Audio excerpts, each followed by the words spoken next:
Welcome to the Invested Dads Podcast, simplifying financial topics so that you can take action and make your financial situation better.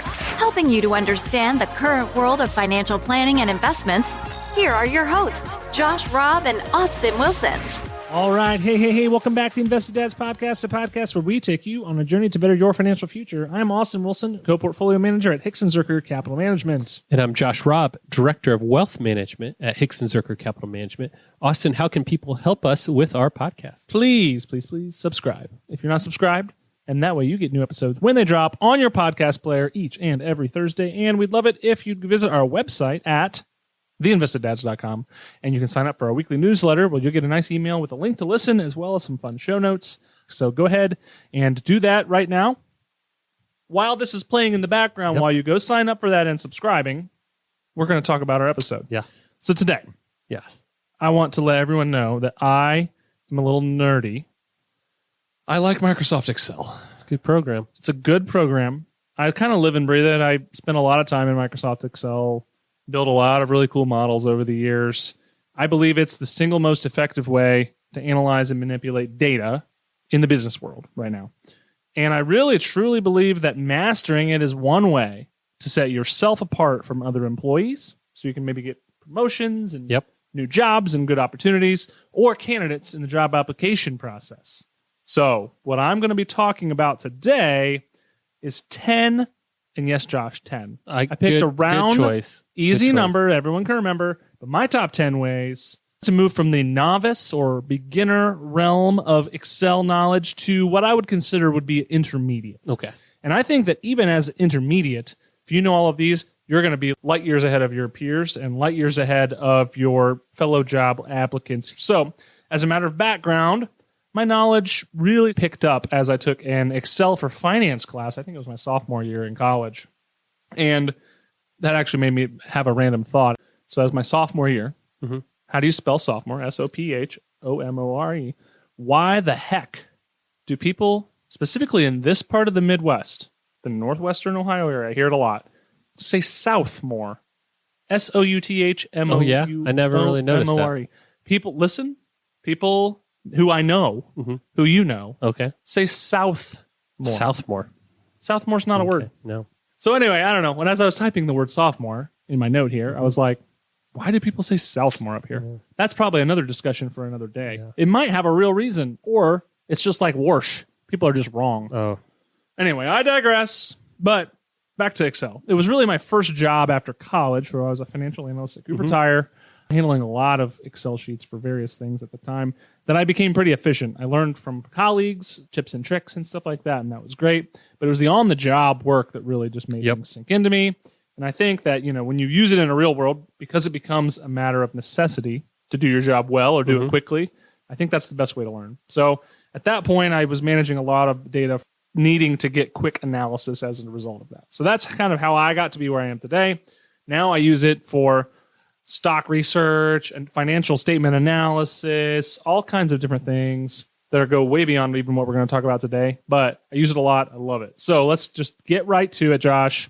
Number one, I think everyone should master keyboard shortcuts. And these are simple things that aren't just applicable for Excel, but really all functions in the Microsoft suite work the same. You should never right-click and click copy. Control-C, you should always use your keyboard shortcuts. I think if you add up the time that you would save over the course of a year, it's hours. It's hours. Just by using these shortcuts right here. So Control-C is copy. I'm a fan of that. Control-V is paste. Pause. Why is it that instead of P? I don't know. Because that's pause. I don't know. Control-Z is undo. That's a handy one. Control-S is save. And then I've recently started using these last two, which really help when you're formatting text. Oh, yeah. Control-B is bold. And Control-I is italic. So and underline. Control-U. Oh, I've never used to underline. I learned something today.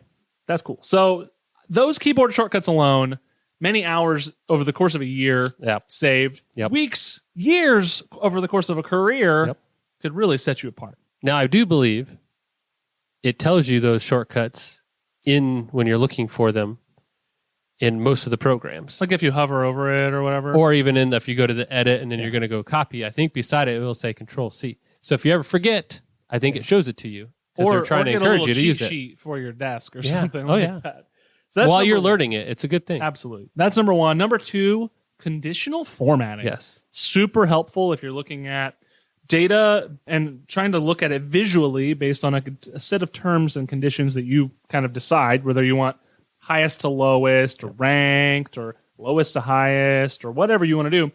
You can conditionally format things or even color fills based on a value. Mm-hmm. You can conditionally format things so that based on the value in the cell, it will give you a correct way that it's showing it, whether that be a color or bold or anything like that. So that is a really cool thing that I am able to visualize data patterns more effectively. Yes. Or like you identify outliers or specific. So if you're saying, hey, there's this whole bunch of text I have or numbers or whatever, give me the biggest or smallest, or you can get all that conditionally. And then you don't have to manually go through and find it. So helpful. So nice. Yep. You're right. Number three, and this is one of my favorites. You like them. Pivot tables. Mm-hmm. So if you have a large, this isn't the most beneficial for small data sets, but a large data set, if you insert a pivot table, so you'll select the whole table and then insert a pivot table that allows you to drag and drop and sum and total in many, many different ways. And you can see percentage of totals and all this stuff. So it is a very quick way to analyze massive amounts of data. So specifically in a prior life, I was dealing with data dumps out of an ERP called SAP. Mm-hmm. SAP is a very popular enterprise resource planning software, but we were exporting data for an entire corporation or an entire plant, thousands of line items, thousands of cells, and you can't analyze that with your eyes. Nope. So you need to summarize the data in some way, shape, or form, and that was the way to do that. So pivot tables are wonderful. They're super easy to refresh. If you just overwrite the data points with new data, you can just right-click on the table and refresh it, and it gives you a new table summarizing all those things. So I use pivot tables quite a bit. Yep. I think they're super Very helpful, useful. even in our world where I can export client data, and then if I want to have formulas based on certain client data, well, I can have real-time updated data because of the pivot table. So pivot tables are pretty cool. Number four, and this is one I just taught my wife recently because she said, hey, is there a way to do this? And I was like, absolutely there is. Format Painter. Yes. So if you have it set up on your Excel, or this actually works in Word as well, you can see this little paintbrush on the upper left. Yep. And if you select something that is formatted the way you like, whether that be a cell, a range of cells, or a word, or a number, or anything, and you click that Format Painter button, that little paintbrush, you can then select another cell that you want it to match. And it will. It'll format it the exact same way. Now, here is something that a lot of people don't know is double-click it. If you double-click it, you can then select a bunch of different cells and format them the same way, or a bunch of different words. Pro hack right there. It's super great. So Nice. Format Painter, also, this is another one that you can save hours and hours and hours by not having to go find the font, find the size, find the fill color, or the condition. Your Format Painter will do conditional formatting for you too. It's super great. It's one of my favorite hacks. I use it a lot. I use it every day. Yes. Number 5. This is a pretty cool one. So you've heard of maybe the term VLOOKUP. Yep. This is kind of one of the earlier versions of this function. And that's where if you want to look at a data point that corresponds to another data point that you have and then bring in a different cell that's adjacent to it or whatever, you can select the data point, then select the range you're looking for that data point to match, and then select the other one you want it to return, which could be a handful of columns in or whatever. Yes. And it will do that. Yep. It's called VLOOKUP. Well, then there is another version of that, which is an HLOOKUP, which is the inverse, which is really just looking up and down instead of side to side, and it can do the same thing. And then there's a newer function, which is actually called XLOOKUP, which will do both. Oh, my goodness. Or either one. So that is a super specific thing to be able to... Yeah. Suppose you have an account number. This is one example in our world. And but whatever export you have didn't have the name with it or whatever. But another export you have has the account number and the name. You could select the account number, then look up from the other range the account number with the name, and then select return the name for it. Yep. Super handy. We use it all the time. It's a really helpful tool. So that is VLOOKUP or HLOOKUP or XLOOKUP. So those are the top 5, Josh. Yep. Not in any particular order, but I think, we're getting good. a little jacked up. I'm pretty passionate about this. All right. So, in honor of you talking about your top 10 Excel tips, I have an Excel joke for you. Is it excellent? It will be amazing. Here we go. So I was talking to my dad the other day about Excel, and I asked him, Dad, do you know any Excel formulas? And he said, yep, some. Some. S-U-M. Yep. That's a good one. That's That was a little too one. basic, I think, even for this. All right, number 6, remove duplicates. Oh, yeah, I do this a lot. So this is in the data tab. tab. So in our world, another example of this is you export a bunch of data. We would be using maybe client account data or something like that. And maybe each account is listed more than one time because of all these underlying holdings. But you only want to see the total number of accounts or list of accounts. You could select that whole column, which has duplicates in it, many duplicates, and you right-click. You could do it that way, or you could go to the data tab, which is one easy way to do that. Click the remove duplicates function, and it will leave you only the unique values, which is super helpful so you don't have duplicates. Wonderful. So I use that a lot of times as well. Really useful in cleaning up data to ensure the data is really accurate. Number 7, Control F, another shortcut for you here. Type what you're looking for. It will find that, and you highlight it for you. Control H is the alternative to that. So if you have a name, suppose you want to find Rob, and you want to change it to Ron. So you could say Control H, R-O-B-B on the top piece, and then underneath it, replace with R-O-N. So Josh Rob, every time it's listed in that whole thing, would become Josh Ron. There you go. And that is it's actually a helpful thing in real terms, but that's a hypothetical example there. So that's number 7. Number 8, custom number format. So you can actually, first of all, there's all the drop down of percentage and they're pre-made ones. Currency. You can do all of those are great, and I use those the majority of the time. And there's even the quick ones right up on the bottom there, like dollars. Percentages are like the 2 people use all the time. And that'll get you 90% of what you need. However, there are certain times that you need, maybe you want it to always list USD at the end. You can set it up to really format in any way, shape, or form. You just have to give it an example of what to do that and then write a code for it. But you could custom your number formats. So that's really a cool, handy way to do that as well. And then you can save them and use them in the future. And I think that might be useful if, let's say, for instance, account numbers have a dash. You don't want a dash. Or you need a dash and it doesn't have one.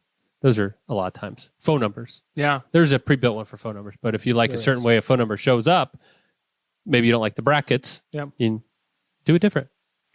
That brings up, these aren't even on the list. They're calling audible here. All right. Concatenate. Ooh, yes. I like that word. So if you have a first name that's one field and a last name that's one field, but you want them together, you want first name, last name, or last name, comma, first name, or space in the middle, you could use the concatenate function. This is a bonus. It's not even in the top 10. But you say equals concatenate, grab one, then comma, quotation mark, space, quotation mark, comma, grab the other one, and then boom, you're done. You have first name, last name. Oh, boy. It's wonderful. Yeah. So it's super helpful. I'm sure it's very easy to picture what you just said in auto form, what it looks like on the screen. As these people are driving, they're listening to this podcast. So that's concatenate. That's not even what we're going to talk about. Number 9, though, this is where Josh alluded to earlier. So suppose you Control-C, copy something, then you want to go paste it in a different area of the spreadsheet. Okay, you Control-V. That's going to return it the same way that it was. And if it's a formula, it'll copy it as a formula instead of as other things. Now, sometimes you want to paste the value. Sometimes you want to paste a picture. Sometimes you want to paste just the text. Sometimes you want to paste the column width or the color or the this or the that. There are ways to do that. Instead of copying it and pasting it as it was, you can copy and paste certain aspects of it. That would be called paste special, and you could use Control-Alt-V. Instead of just Control-V for paste, Control-Alt-V, and that'll bring you up a number of ways to paste. Or right-click, and they're all listed right there. They are. That's actually how I do it. That's the faster one. I think in this instance... Because then you have to select it either way. Yeah, you got to pick it. Yeah, that is how I do it. Right-click, and then there are the list of how to paste it. As values, the best formatting. way that I have found this to be used is the values function. So if I have a sum of something, and I want to copy that sum, I don't want to copy the formula of the sum. I want to copy the number of the sum, and then I will right-click and then copy paste as values, and I get the number. The number. The number. I get the number. There's the word. So paste special is the answer, and then another one that will save you light years This is it. of time, because I didn't know this for a while, admittedly, for a little bit into my career, but if you scroll, Takes a while. it takes if you have 100,000 line items, which is real in some instances, if you scroll, you're going to be scrolling all day. So the shortcut is called quick navigation. Quick navigation uses control and the arrow keys up or down or side to side. Yep. And goes, as long as there's data in there, it'll skip all the way to the top. Yep. Or the bottom or the side of the side. And that will save you years. It's amazing. You run into the stop if there's ever a blank. gap. Yep, Yes, if there's a blank in there, then go to you the get blank. stuck. But yes, that is a great way of doing it. I think that one a lot of times speeds up because you could drag way past it. Oh, yeah. You get impatient and just jump way too far, and then you got to go backwards. This will because prevent you Excel is from going unlimited. to- I mean, I there's know. Well, there's it's not an not end quite, to the Excel sheet unless you're in the real world. in the real world. There is an end, but there's really not an end to the Excel sheet. If you're there, you probably need different software if you get to that point. But you could really scroll too far. So you're right. That's a quick way of jumping, and you can also hold a shift key if you were highlighting along the way to get those. Or you could use Control Shift and the arrow to highlight them all, Yes. and then you could Control C them and put them somewhere Yeah. else. I use that all the time. Yep. All right. So we're getting a little nerdy here. Okay. That is the top 10. 10. Now, I believe, as I mentioned earlier, that top 10 alone will take you from novice stage to the intermediate stage of Microsoft Excel and put you ahead of 3/4 of your peers and 3/4 of job applicants for the same job you're applying for, which is great. We love that, and we're happy to help you do that. So master those. I would say we could and should take this another step further in another episode where we'll go and look at the 10 different functions and tools to go from intermediate to advanced. Ooh. So stay tuned in a future episode for that. And that is going to be things like my bonus tip here would be to learn to use, write, and understand macros, which is essentially using VBA coding to write programming for Excel. It's extremely powerful. So we'll stay tuned for that. That's something we're going to talk about as well. A couple tips on how to improve at Excel, because everyone needs improvement, even me. I live in it every day. Even me, I have had to ask for help. Oh, yeah. Google, YouTube, which is going to be what I talk about. But I've actually had to ask for professional help. Like, I need this to do this, and I don't know how to do it. And it's very helpful. So how to improve at Excel, take a class. There are often free classes. There's cheap paid classes, community college classes, whatever. If you're in college, take an elective. Super helpful. Probably some good options there. Number 2, learn on the job. You're going to learn on the job. That's really going to help. And I really think that's going to be the most beneficial and best way to learn, period. Number 3, use it every day. If you're in the business world, you're probably using it every day. But just continue to use it. And the more you use it, the more familiar and comfortable you are going to be with it. Another one is YouTube. YouTube is huge. If you want to learn how to do XYZ in Excel, there's probably a video on it. I do that a lot when I'm trying to put out, because in Excel you could do formulas. We talked about that. There's all different ones, all different functions. And sometimes I know what I want, but I'm not sure which formula is best used for that. Maybe there's a couple different options. And then I'm just kind of Google how do you in Excel get blah, blah, blah. Then you can kind of get that end result. And I do that a lot because I kind of know where I want to end up, but I'm not sure the most efficient way to get there. Okay, so this is something that I think we could justify a business expense for. But there is a paid subscription to what's called excelformulabot.com or something like that. I've played around with it. It's an add-in for Excel, and it uses AI to write formulas based on natural language. Oh. So you can say, you tell it what you want. I want to do this, and it will understand what you want to do, and then spit out the formula for you. Ooh. It's like $5 a month. So I think we can justify Interesting. that. So anyway, that's another option, and I've played around with that. I don't have it currently, but I've played around with it. So I guess final thoughts. Yes. I'll start. Yes. Excel is something that it's truly a powerful business tool. And I think that everyone going into the business world, and specifically the finance world, needs to have a really good understanding of it. I do think you're going to get the most exposure in your first job in real world learning there than you are even in school and courses and stuff like that. But you need to be somewhat prepared. But I truly think that the way to differentiate yourself and have really good job security, you could be the go-to guy for XYZ. One way to do that's to master Excel. And then if you can do that, your job is secure. You're going to have opportunities.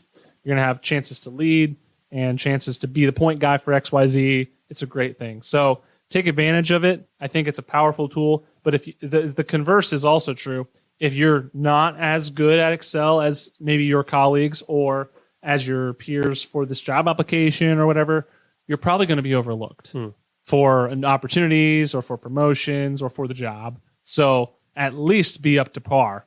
But I'm saying this list will get you above par. Yeah. And really, my question is, why are we spending so much time talking about this one software, right? And it comes down to, in my mind, and I agree with what you just said, when I'm looking to hire people, depending even on the role, maybe it's not even an advisor, but just an operations role or something like that, or even in the non-financial world, if you can show me some skills in Excel, to me that translate the ability to problem solve, because Excel is a very wide open tool. And if you can utilize that, it shows me that you can learn or problem solve in other software. Right. Because this is really just a fundamental for what you could do in a lot of other programs, right? We have specific software for trading, retirement planning. We use software designed for different tasks that I could probably do in Excel, just not as efficiently. Yep.